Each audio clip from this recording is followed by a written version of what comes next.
Okay, so positive psychology and coaching. So I feel like the word positive can get, nowadays it has a little bit of a bad rap in the sense of, this idea of toxic positivity and people kind of like a kind of fake kind of positive with people. Like if you did my coaching through burnout course and you come across the conversational traps, then that happy maker style of, how people respond to each other. Oh, don't worry, it could be worse. Try and think of something positive. Let's try and smooth over the bad stuff that's happening by talking about the positive. But it definitely wasn't the intention of positive psychology to get to that place, and it goes so much deeper than this idea of kind of superficial positivity. So let's jump in. So what is positive psychology? So positive psychology stuff was going on before 1998, but Martin Seligman was the one that really coined that term, positive psychology, when he became president of the American Psychological Society. And what it really is, what he noticed was that so much of psychology at that time was about deficit. It was about what was wrong with people and looking at how we fix people. And he wanted to turn the tide on that, and he wanted to give more space and more research around the study of human strengths and virtues. So the stuff that is right with people. And he felt that if we spent more energy on that, then we would learn so much more about what it is to be human and also how to help people. So it was this movement away from just looking psychology being about what's wrong to also what is right. And we're going to talk a bit more about this later with Barbara Fredrickson's work. But what I find really, really powerful is that research, time after time, has shown this link between when we develop the positive in ourselves, when we develop those strengths and those our values, when we focus on the positive, we can see that it has a positive effect on our wellness. And lots of other indicators. So it has a positive effect on creativity. It has a positive effect on our problem solving. So there's lots of areas where when we do a bit of work on those kind of the things that are working, that we can get positive outcomes in other areas. So Martin Seligman is probably most known for his PERMA Plus model. And this is, a quote from him, which basically says, as I was saying earlier, that he wants positivity to be, or positive psychology to go beyond the smiley face, to go beyond this kind of surface level idea of positive emotion, that actually positive psychology goes much deeper and it goes into these 5 areas. So yes, it is about positive emotion. So, when we're working with our coachees, asking questions, what brings you joy? It's also about something called engagement, which is a little like flow. So it's like being really connected with the thing that you're doing in that moment. So we might ask a question, what activities do you lose yourself in? And that's been shown to have a really positive impact on well-being. The R is relationships. And this is about meaningful connections. And again, we'll talk about Barbara Fredrickson's work later. And she's written a lovely book called Love 2.0, which argues that, we can get really hung up about, the quality of our relationships being about the number of people that we have closeness to, have those close relationships. But actually, we get so much from what she calls positive resonance, which is those moments in the day when you just have you have a moment with someone, you just, that you're getting a coffee and you have a little chat and a smile with the person making it, or you see someone when, at work and you pass each other. Sorry, it's my neighbour waving at me, just to demonstrate the point. And those as well can really just help us. So thinking about, helping your coachee think about the meaningful connections that they have in their life. The M is meaning. So, and this comes up in lots of studies, but when we have meaning in our lives, that really, really helps to, I don't know, keep us well, keep us thinking like we are making a positive difference. So yeah, that's the M. And then A is accomplishments. So actually feeling like we're achieving some goals and we're moving forward. And then he added the plus because the research showed that yes, PERMA, these things is really important to keep us well, but also there are some other things that are important, and a lot of them were physical health things. So he added the plus. So yeah, optimism is one thing, nutrition, physical activity, sleep. So recognizing that yes, these positive psychology elements are really important, and also they go alongside some physical elements as well. Martin Seligman also talks a lot about strengths. So you may have come across his VIA character strengths. So it's one of the most used character strength surveys. So if you were working with someone and you were like, oh, maybe it would help to do, a questionnaire and see what some of your top strengths are. This one online is free and is one that lots of people use. I would argue that it's more in the realm of values than it is with strengths. He calls it, so VIA is values in action. So it's quite interesting. It's not strengths as in the sense of I'm good at time management, or I don't know, what are some of those typical strengths? I don't know, I'm great in a crisis. It's more about those values. So things like courage and creativity and so deeper stuff. If you've been on my Coaching Through Burnout course, you've probably done a values exploration with me, and you've kind of got that gist of how values work can be really helpful. If you haven't done that with me, then on the website, the Coaching and Coffee and Coaching website, there is the worksheet that I use that you can download and have a play with. And here are some questions that you might use around strengths and values. So again, what we're trying to do is support someone to connect with the stuff that works really well. So there used to be that we would talk a lot about strengths and weaknesses. And I think more and more people are realizing that the more that you can focus on your strengths, the more that you can use and develop your strength and mitigate against your weaknesses, that's a better use of your energy. And actually, a lot of your weaknesses are actually your strengths overplayed. So the better awareness you have of your strengths and the better you're able to kind of get that healthy relationship with them and use them as much as you're able to, then that's better for you than getting really stuck in that kind of like, what do I not do well? What do I find really difficult?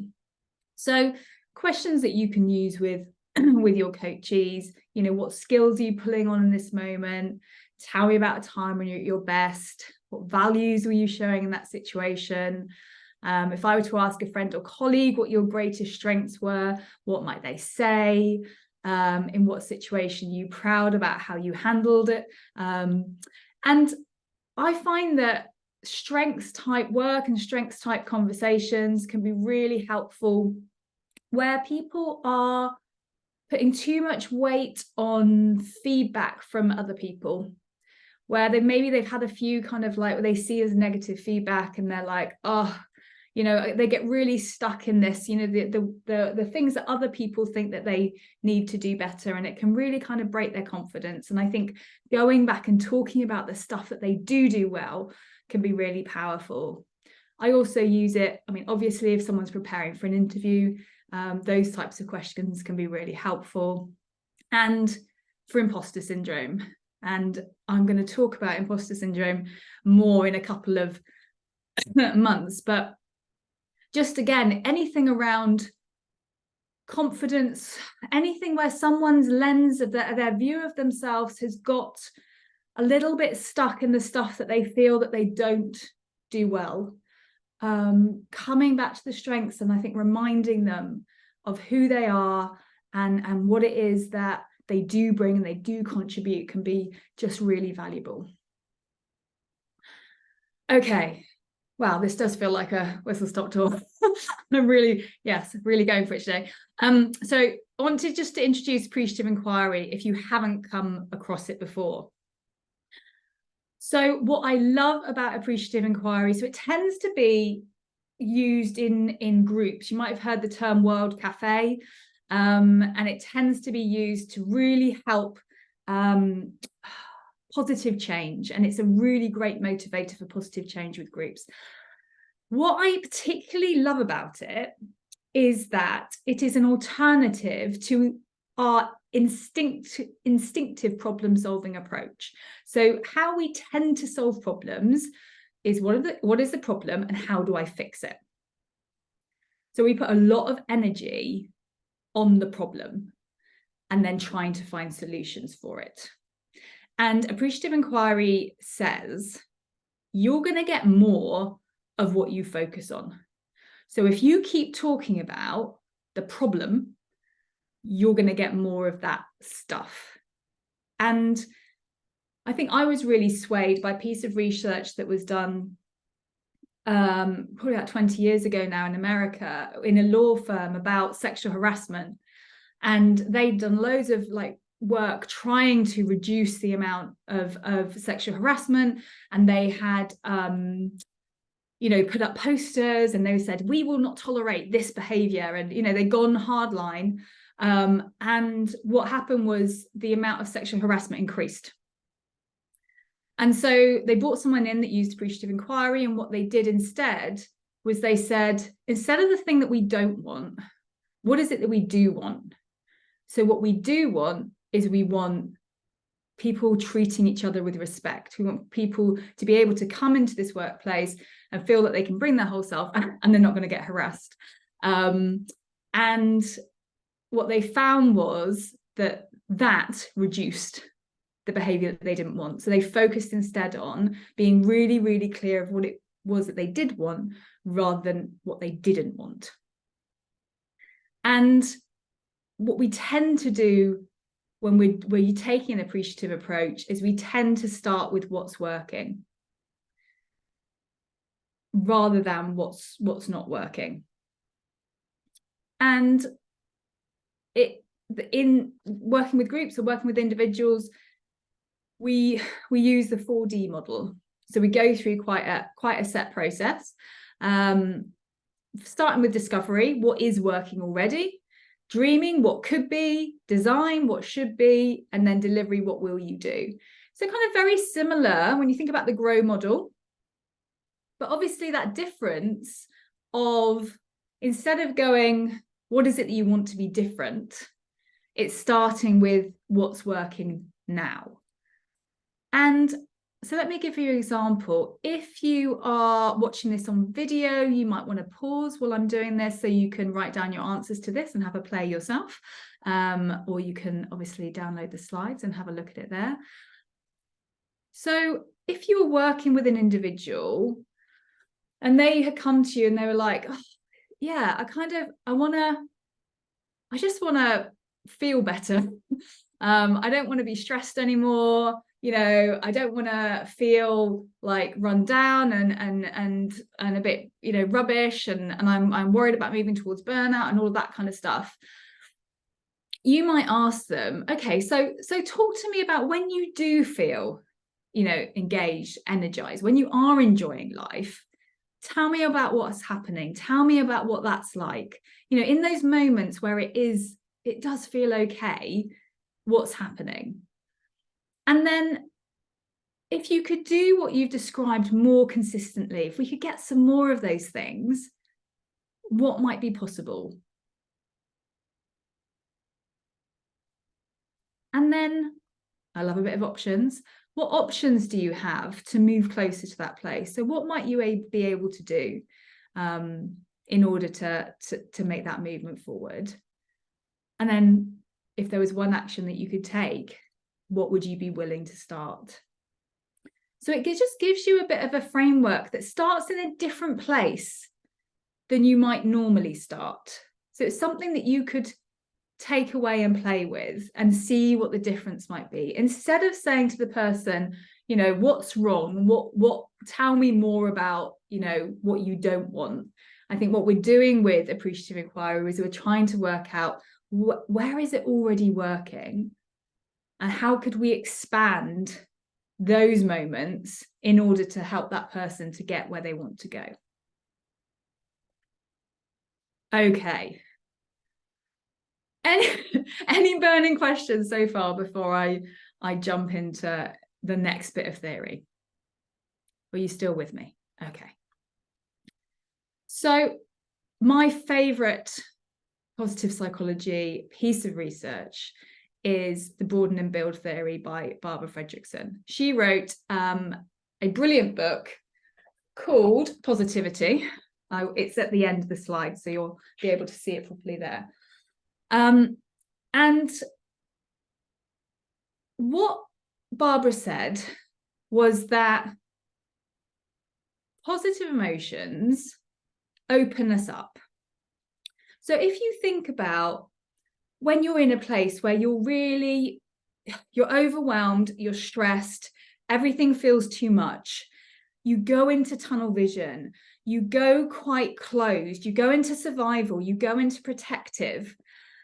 And what Barbara said is that if we can connect to the positive, if we can get some positive emotions going, what happens is it broadens our view. It enables us to kind of take a bit of a step out. It opens our hearts and our minds, and we're just more receptive to stuff.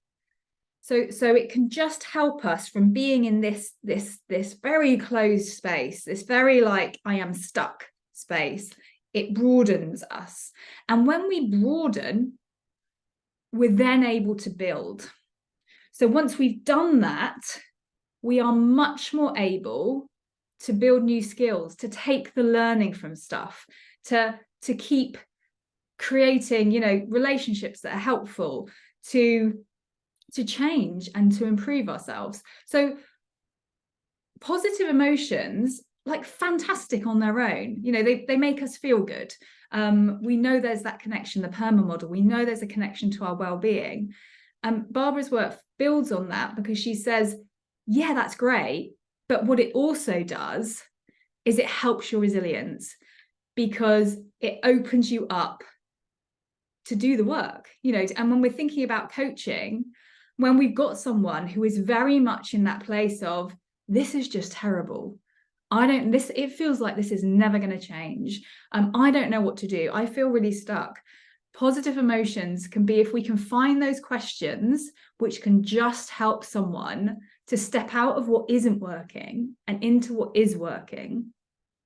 We can help them to start to loosen up, to open up, and enable them to see where improvements and changes could be made. And in Barbara's research as well, she came up with a ratio of positivity to negativity in like how much we might want in our day. And you notice it isn't zero kind of negative emotion. She said the magic formula of balance of positive and negative emotion, I don't even like the term negative emotion, but anyway, is 3-1. So we need those so-called negative emotions. We need, you know, we need anger, we need frustration, we need sadness, you know, we care about stuff. So we need to feel those things. But what we're looking for is to balance that out with 3 times as many positive as negative. And if you're interested in this field, then definitely have a read of her book, because it goes into all the theory behind that. And when we've got that ratio, that's when she says we have the optimum amount of creativity, that ability to kind of learn new stuff. So that's what we're looking for. And her kind of starting point question to ask yourself or to ask someone else is, what's going right for you right now? So what's going right for me right now?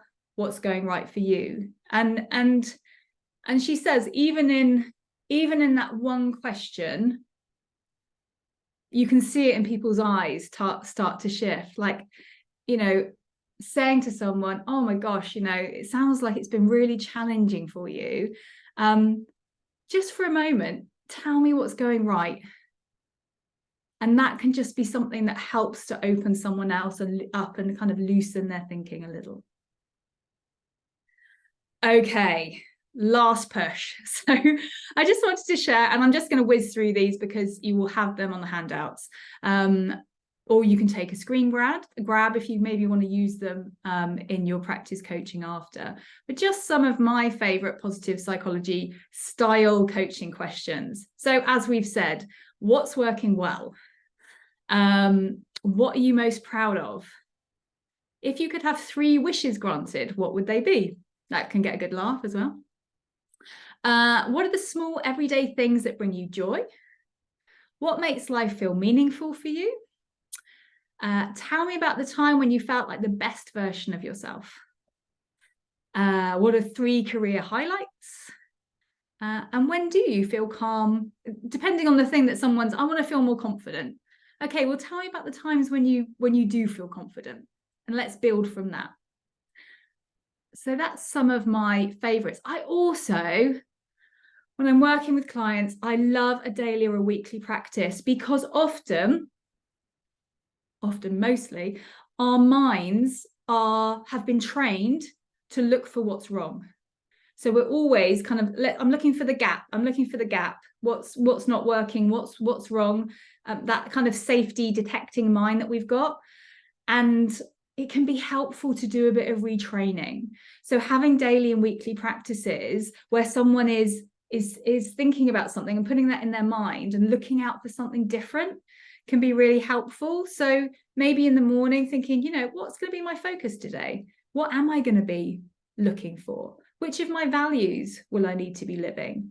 At the end of the day, what went well? What meaningful conversations did I have? What meaning connections did I have? And then weekly, the classic, what was I grateful for this week? And what did I learn that I can take into next week?